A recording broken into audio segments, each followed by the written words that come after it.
Hey everybody, Mark Lewis Wagner and Drawing on Earth. Got my coffee, got another art class happening.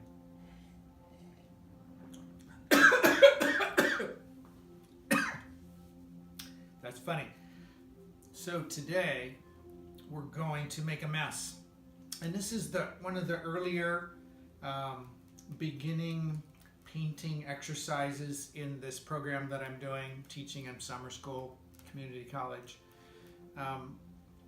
So we're going to make a mess and we're going to learn different painting mark making exercises.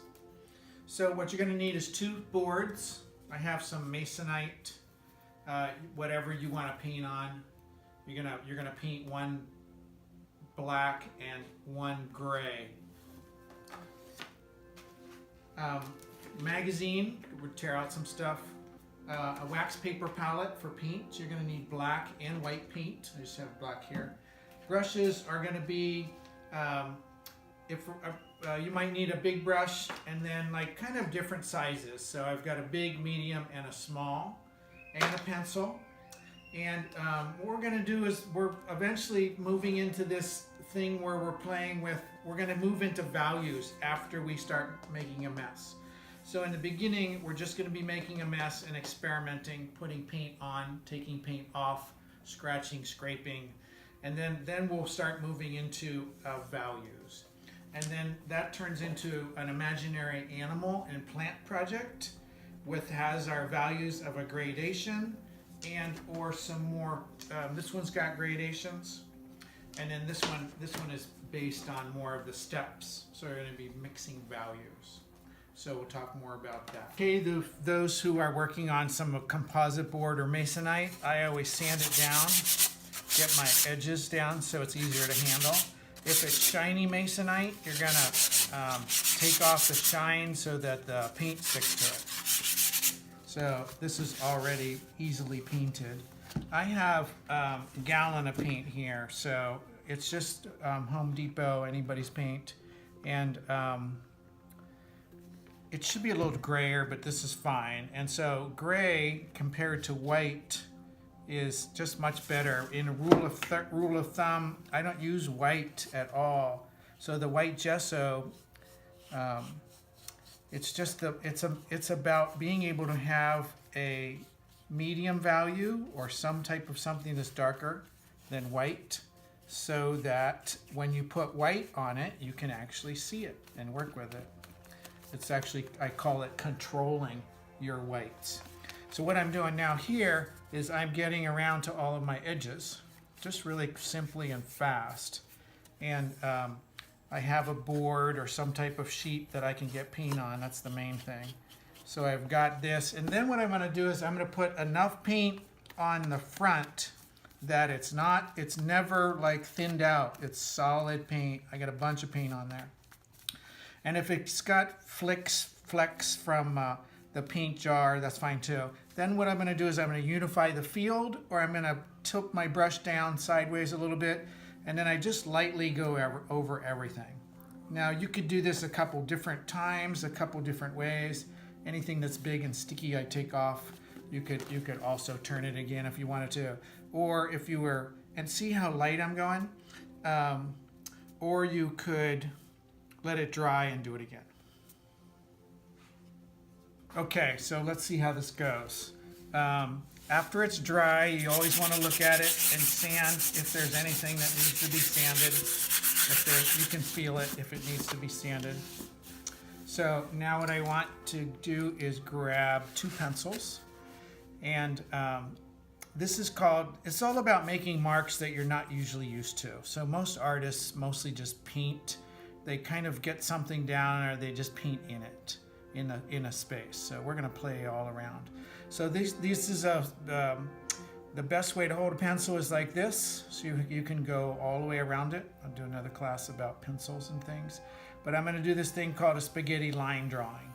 And so I'm actually just moving it around on my board. And I want to get to all the corners. So this is a loose up, warm up process. And then I'm going to do 2 just for the heck of it. And I'm even going to close my eyes. So I'm making marks that I'm not like kind of forcing myself to. So I'm gonna play around and get some things like that happening. Then I'm gonna grab my black paint and get some paint going. Acrylics, it's a warm day here, so the paint dries a lot faster. So I grab a brush, doesn't matter what, and what I want to be doing is I want to play around with my negative and positive space. So I can outline things, I can fill in, I can go around it. The idea is to kind of go faster than slower. So you could go right up to where the line is, you can go around other lines. So this is the place where we practice our intuition so that you just intuitively follow along. So it's the beginning of abstract art, it's the beginning of play. You know, we were born creative, that's my favorite quote. So after you get some of this happening, you can see that I also squint my eye. I'll close my eye half and it helps me see better. And I even close an eye. So then there's something that happens where I can be in that flow some more. So I've got some of this going on, and then I'm going to turn the piece upside down and keep working on it. And I'm going to now use my other hand. So I've switched off into my non-dominant hand, and I'm painting. And then I'm actually going to go up to a bigger brush.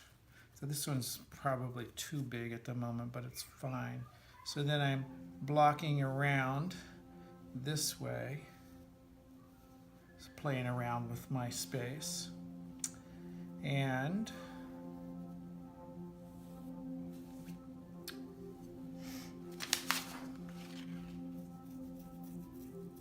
then I'm going to paint with two hands. Ideally I have the same brush, but I'm just going to play around and I'm going to make some marks with painting with two brushes, right? What's that like? You know, symmetry. I can follow in on some of this stuff. I can break out and go all over the place. Another one would be actually to close your eyes again and to paint and feel what that's like. So the next process is I'm going to, my brush when it's warm, if I'm not using it, it's always going to be in the water. But I'm going to use this, I'll just keep it nearby. Now I've got some paint on my brush and I'm going to start painting and I'm going to see what it's like to twirl my brush. And there's paint on there and I'm not going to grab any more paint. So what I'm going to do is I'm just going to keep going until there's no paint on this brush. And it's called scumbling. I can start getting some grays. If I do a lighter press on my brush, it gives me a different kind of texture depending on what the paint's underneath it. So this is called scumbling. I can come into some other colors. You can, wow, it's really dried already. And get grays that way. I can dip just into water and then also get some paint that's still left on my brush. And then this turns into kind of a watercolor. So I'm working on playing around with grays and textures and things. So I'm going to grab another brush and I am going to kind of make different kind of marks with my brush. Like what's the different kind of, you know, can I do some lines? Can I do, what's circles like? This brush is a little beat up, so what kind of textures is this giving me? So, you know, that's something where I'm actually using this brush to get me something that's where I'm playing with textures and stuff. And now I want to take an area and I want to paint it really big and heavy and solid. And once I get some of this solidness happening, I'm going to turn my brush over and I'm going to draw with the back of it. So what I'm doing, this is a reduction process. So I'm actually taking paint off and then it's what's underneath it is showing. So I can get all these really cool different textures in here. I do this a lot. I actually do scrapes and scribbles. And then if you don't like that, you can erase just by painting back over it again. It's kind of like a monotype. So I'm taking paint off. Another one is I'm using my fingers. So go ahead and use your fingers and see what that's like. So this will also give you some interesting grays. And you can move paint around. You can get it in. We're working with acrylics here, so so I've got some of that happening. Another one is where I lay my paintbrush down on its side, and then I'm painting with the side of it, and I'm getting textures. So all of this stuff that I'm getting, turning my piece upside down again. All of this where I'm getting these different textures that I couldn't normally get. That's what I'm interested in. So from there, then I'm going to grab a paper towel and I'm going to dip it in water, and then I'm going to wipe off some of this, and some of it's dry. So if you're watching this where it's not warm in summer, you're going to want to let some of this dry some more, or you just kind of be just aware of how much wipes off. Where is it wet? You're allowing the medium and the material to kind of teach you. So you can wipe off that.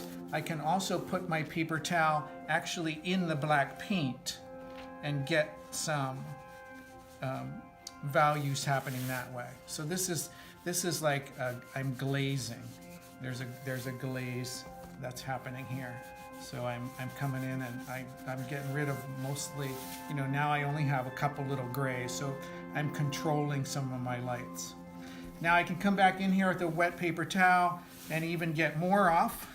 I could take it to the sink. I can erase some things. I could take sandpaper.